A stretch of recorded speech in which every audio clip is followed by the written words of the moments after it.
Seguir? Vamos falar dos apologistas. Existe uma certa conexão entre um assunto e outro, o que nós estamos tratando. Houve perseguição à igreja? Houve.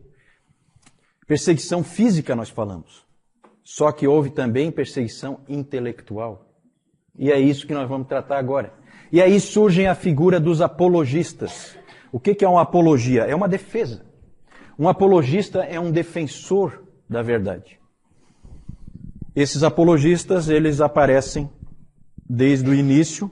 Na verdade, o primeiro ataque intelectual à fé cristã veio com os judeus, foram os primeiros a atacarem o cristianismo. E lá no Novo Testamento nós já vemos como é que é a linha de defesa do cristianismo em relação aos judeus. Já no Novo Testamento a gente vê isso. Quem é que lembra? A linha é sempre a seguinte: o cristianismo é uma continuidade do judaísmo. Porque é a vinda do Messias prometido. Então sempre a igreja teve o Antigo Testamento como suas escrituras, porque não é nada mais nada menos do que uma continuidade. E o judaísmo, quando ele não migra para o cristianismo, ele estagnou, ele errou o alvo. Quem é que lembra onde no Novo Testamento que nós já temos defesas nessa linha? Vamos lá, provinha, prova oral. Defesas nessa linha de que o cristianismo nada mais é do que uma continuidade do judaísmo. Em Atos, Pedro em Atos, tem um exemplo melhor em Atos. Estevão, perfeito ali, né? É uma apologia bem clara em que ele mostra toda a sequência e apontando para essa linha de raciocínio. Temos uma carta também no Novo Testamento que é praticamente trabalha só isso. Qual é? Qual é a carta? Hebreus, exatamente. Hebreus. É a carta aos... também trabalha exatamente isso, uma continuidade em relação ao judaísmo. É isso que o livro de Hebreus trata. Que, segundo Lutero cria, né? Foi escrita por Apolo. Também é um nome duvidoso, porque também é o nome de um deus grego. Apolo de Alexandria, né? O grande pregador. Né? É isso aí. Não vou dar por causa do deus grego, né? Mas é nome duvidoso. Tito já está nessa turma aí. Só que eu quero trazer alguém realmente mau para o meu lado. Eu já trouxe o Augusto e quero ver se trago mais alguém. Rafael é anjo, né? Não, esse aí escapou. Esse aí escapou. E essa briga com o judaísmo continua depois, não é só no Novo Testamento, não. Há um ataque muito, muito forte de alguns judeus. E um livro que existe da antiguidade é um livro do Justino Mártir, em que ele conta, Justino Mártir é um pai da igreja, ele conta de um debate que ele teve com um judeu helenista chamado Trifo. O nome desse livro é Diálogo com Trifo, e é um livro muito interessante, há um debate entre os dois, muito bom, em cima das escrituras. O Justino começa a trazer todo o texto possível e imaginável, tem até uns fatos pitorescos, que ele traz um texto lá de Salmo 96:10, que ele vai e cita e acha que está abafando, que é Salmo 96:10, ele pega e diz para o Trifo o que ele tinha a dizer daquele texto, que diz assim: dizei entre as nações, do madeiro reina o Senhor. Salmo 96:10. Do madeiro reina o Senhor. Então, Jesus Cristo reinando da cruz. Aí o Trifo foi pegar a Bíblia dele e falou assim: isso aqui eu não tenho aqui não. Na minha Bíblia não está escrito assim não. Na minha Bíblia, Salmo 96:10 diz: dizei entre as nações, reina o Senhor. Exatamente. Aí o Justino dá uma de esperto e fala: tá vendo? Isso aí são esses rabis de vocês que já foram lá e tiraram aquele pedaço ali. Quando na verdade não era nada disso, era algum escriba cristão que tinha incluído um pedaço ali, né? E o Justino estava com essa cópia que não estava fiel ao original, e o Trifo tinha o Velho Testamento em hebraico, e o Justino tinha o Velho Testamento, a Septuaginta, a versão em grego. Já com esse copista que achou que estava abafando, né, botou lá em homenagem ao Senhor do Madeiro e tal. E são fatos pitorescos assim.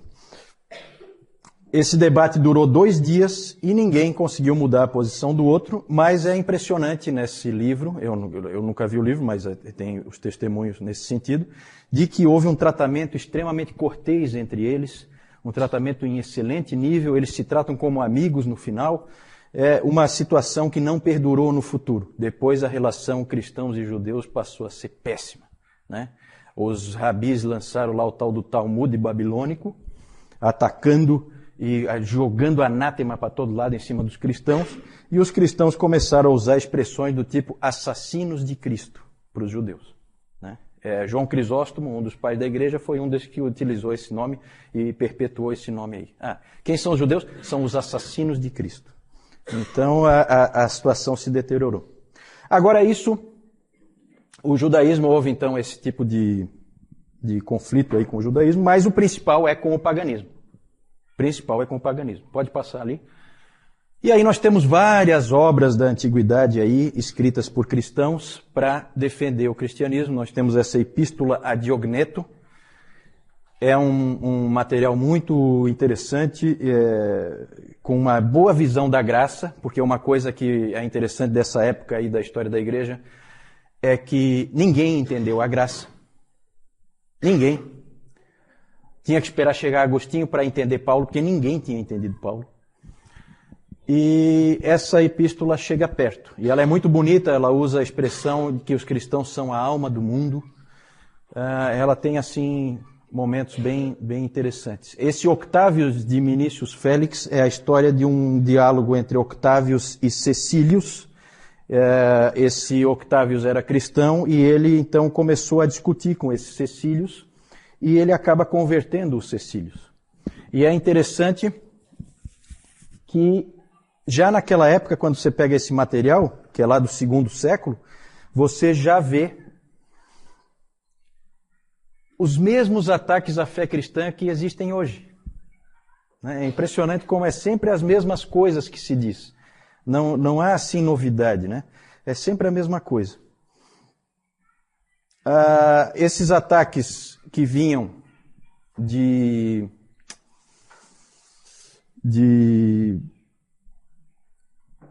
fontes pagãs, normalmente de filósofos e tal, eram ataques sofisticados. Nós temos um famoso que é um livro do Celsus, né? Esse Celso, não tem um Celso aí não, né? Estou louco para trazer alguém. Esse Celso publicou o livro Verdadeira Razão, em que ele ataca, destrói mesmo o cristianismo. E aí vem Orígenes, que era um gênio, que é aquele que a mãe preservou escondendo a roupa. O Orígenes, ele escreve um livro famoso que se chama Contra Celsum, em que ele rebate todas as acusações do Celso. Então os apologistas sempre esse trabalho de escrita, sempre esse trabalho de ataques, e eles daí se defendem, esses ataques mais sofisticados, mas também havia ataques intelectuais mais grosseiros. E um interessante, que depois o João vai mostrar, é uma pichação que existe hoje em Roma, nas ruínas lá. Existe uma pichação na parede com uma figura de um burro crucificado, um homem com cabeça de burro, e embaixo escrito, Alexandre adora o seu Deus. Ou Alexandre adorando o seu Deus. Isso é encontrado hoje lá. Na verdade, o que é? É uma gozação de algum vizinho mala lá, do tipo né? Que não gostava do Alexandre, não gostava dos cristãos, e então fez ali, claro, uma referência a Cristo daquela maneira em que ele procurava desonrar a Cristo. O Justino Mártir escreveu a primeira e segunda apologia contra os pagãos. Esse homem era um homem de grande inteligência, de grande capacidade, e ele é o principal apologista. Vejam que ele defendeu a fé cristã tanto contra os judeus como contra os pagãos.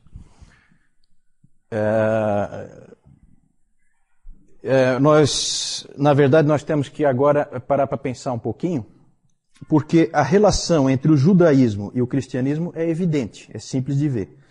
Mas a relação entre o cristianismo e o paganismo é um pouquinho mais complicada.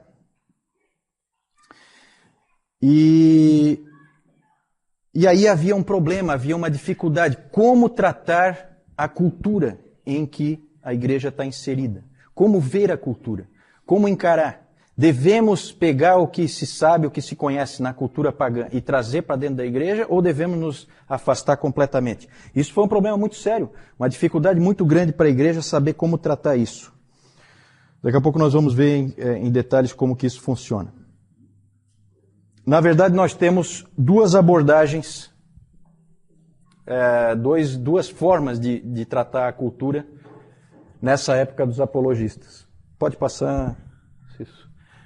Cristianismo e cultura, duas abordagens. Uma é a abordagem de Clemente de Alexandria. Clemente, como um homem de Alexandria, evidentemente ele tinha em alta conta todo o conhecimento que já existia, conhecimento pagão, todos os escritos filosóficos, tudo para ele era de grande valor. E ele, então, ele enxergava assim. Quando ele era perguntado se os cristãos deveriam repudiar todas essas coisas ou abraçá-las, o Clemente respondia: se alguém precisa de comida, deixe-o ordenhar a ovelha. Se precisa de roupa, deixe-o tosquiá-la. Da mesma forma, deixe-me usufruir da erudição grega. Ele achava que todos os filósofos pertenciam aos cristãos, que aquilo tudo era dos cristãos, e que aquilo tudo era para ser usufruído pela igreja, e não jogado fora. Essa era a postura do Clemente de Alexandria. Não é à toa que venha de Alexandria esse pensamento. E o Justino Mártir tem uma frase famosa dele, em que ele dizia que onde quer que haja verdade, ela vem de Cristo e pertence a nós. A mesma atitude. É verdade? É nossa. Então vamos pegá-la para nós. Essa é uma atitude, a atitude de integrar essas coisas no cristianismo. E a outra atitude, saindo de Alexandria, que é no norte da África, e indo mais para o ocidente, mais para o oeste, nós chegamos em Cartago, também no norte da África, e lá nós encontramos Tertuliano. E Tertuliano tem uma postura oposta. Ele acha que não deve haver nenhum vínculo entre a igreja, entre a fé cristã e a filosofia grega, o pensamento dos pagãos. Quem é que está certo? Pergunta difícil. Na verdade, a postura de Clemente, e que também foi depois a postura de Orígenes, que é sucessor de Clemente em Alexandria, é uma postura perigosa, porque ela leva facilmente a um sincretismo. Parecido com o que existe hoje em dia, né? Quando a gente pega e inclui a ciência dentro da igreja, e aí acontece coisas como essa que o Nilton pregou hoje de manhã, de pessoas que misturam o relato bíblico com o evolucionismo, ou então no tratamento das vidas das pessoas na igreja, você começa a misturar a palavra de Deus com a psicologia, por exemplo. No fim, você não sabe se você está realmente tratando pela psicologia ou pela Bíblia, você já não sabe mais. Começa a haver uma mistura, começa a haver um sincretismo, e não é à toa que em Alexandria floresceu o gnosticismo valentiniano, porque você acaba abrindo o caminho para todo tipo de sincretismo, mistura de religiões. Cartago, nós temos Tertuliano. Tertuliano é uma grande figura da história da igreja, já citei ele várias vezes aqui. E esse Tertuliano, ele foi um homem que ele era um advogado, ele se converteu mais ou menos na meia-idade, com em torno de 40 anos. E ele era um homem muito enérgico, muito combativo, gostava de uma briga, e grande orador, grande pregador, extremamente dogmático, firme nas suas posições, e ele não gostou nada da atitude que Alexandria tinha em relação aos gregos. ele disse, eu tenho aqui uma frase dele, deixa eu ver onde é que está. É uma famosa frase, que talvez vocês já tenham escutado. O Tertuliano tem várias frases famosas, em que ele pergunta o seguinte: o que tem Jerusalém com Atenas? Já ouviram essa frase? É dele. O que é que Atenas tem a ver com Jerusalém? O que é que tem a academia com a igreja? O que é que tem os hereges a ver com os cristãos?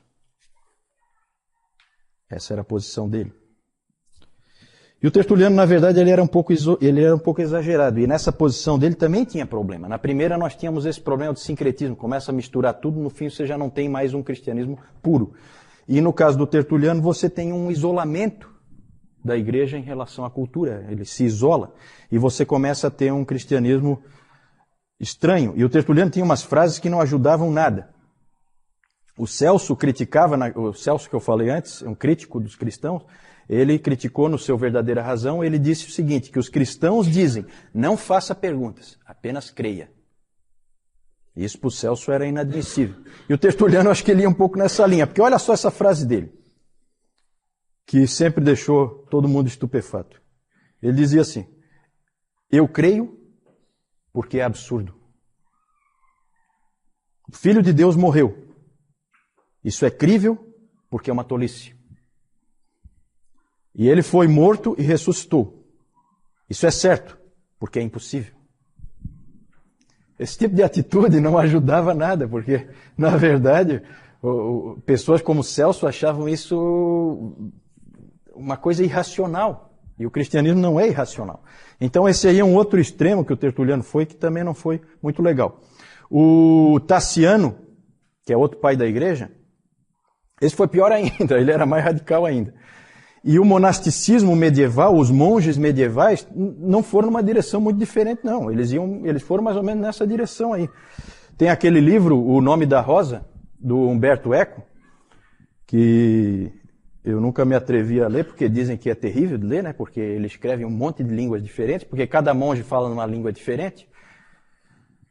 E tem até um monge lá que fala todas as línguas juntas, né? Ele sabia tantas línguas na história do Umberto Eco.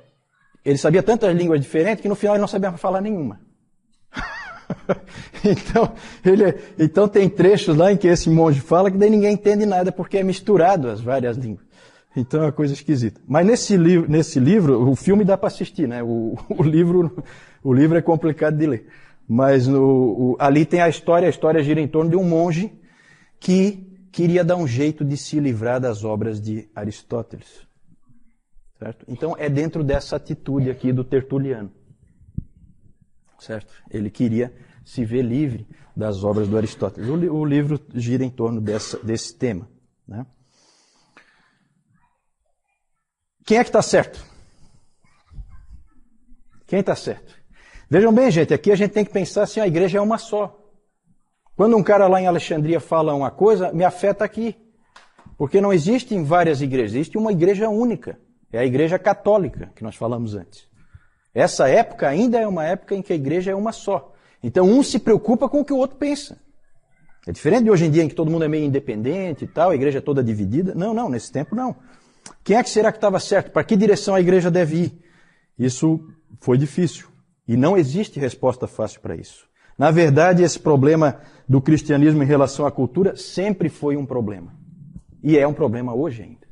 O quanto da cultura você aceita, o quanto não. Você pode assistir um filme de Hollywood? É errado um cristão fazer isso ou é certo? Um irmão vai dizer que é errado, outro irmão vai dizer que é certo. Um irmão diz que podemos usufruir disso, o outro vai dizer que não. O problema continua, gente. O problema continua. Pode passar? Existe uma classificação interessante do Richard Niebuhr, em que ele classifica assim a relação dos cristãos com a cultura. Isso a gente vê ao longo da história da igreja, vai aparecendo esse tipo de tensão. Existe a situação Cristo contra a cultura. Quem é que tem esse tipo de situação que nós já vimos aqui? Tertuliano. Cristo contra a cultura, bem típico. Cristo da cultura não é o Clemente, nem o Orígenes. Aí aparece uma outra pessoa que nós vamos ver um pouquinho mais para frente, que é o Eusébio. O Eusébio de Cesareia. o pai da história da igreja. Esse aí entra ali, Cristo da cultura. Temos o Cristo acima da cultura, que aí sim entra o Clemente, e entra também mais para... entra o Orígenes, e entra mais tarde, Tomás de Aquino, em que a cultura, nós temos que extrair da cultura o que é bom para nós, Cristo fica sempre acima, mas a gente usufrui da cultura que está num nível um pouco mais baixo. Aí tem a quarta visão, Cristo e cultura em paradoxo, que é a visão do Lutero, em que Lutero dizia, há uma tensão contínua, não dá para resolver, aceite. Aceite. Vai ser sempre assim. Não dá para resolver. E a última visão, Cristo, o transformador da cultura, que é a visão tipicamente de Calvino, e também podemos encaixar ali Agostinho. Nós vamos depois tratar dessas pessoas, a gente vai ver esse tipo de situação, mas sempre foi um problema, continua sendo. O livro do Niebuhr também não resolve o problema, ele só coloca o problema, não dá a solução. Acho que ninguém vai dar nunca a solução. Isso é sempre um problema na igreja, e eu acho que sempre vai ser. Pode passar? João. Essa aqui é aquela pichação que foi colocada lá no muro ali daquele vizinho mala. Aqui, representando a cruz, aqui uma figura com a cabeça de um burro. E aqui, Alexandre adorando ali o burro. Então, quer dizer, se tem um adorando um burro, seria mais ou menos assim, um burro adorando outro burro, né? E aqui nós temos o Justino Mártir, figura dele. Próximo. Aqui nós temos o famoso farol de Alexandria, o porto de Alexandria também. Aqui o farol, onde já foi falado ali, inclusive da biblioteca lá de Alexandria. E aqui nós temos o Clemente de Alexandria, que também o Juliano falou ainda há pouco sobre ele. Alguma pergunta aí em relação aos apologistas?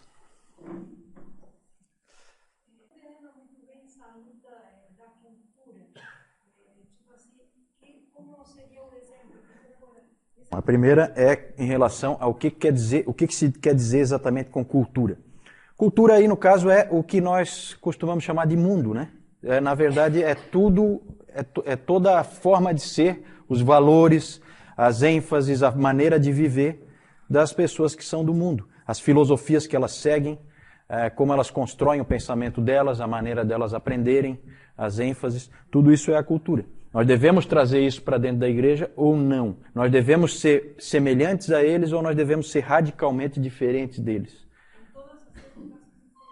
Sempre foi, né? É hoje, inclusive. Nós temos grupos de cristãos, desde o Amish, que não se mistura em nada com a cultura, até o totalmente mundano que sai no bloco de carnaval, sem problema nenhum. Certo? Então existem essas gradações aí. Numa igreja católica, isso seria um problema seríssimo. Uma igreja única. Hoje as igrejas são divididas, então um não se preocupa muito com o que o outro faz. Mas naquela época, afetava. Quem é que está certo? Para onde a igreja deve ir? Quem é que nós devemos ouvir? Devemos ouvir Tertuliano ou devemos ouvir Clemente?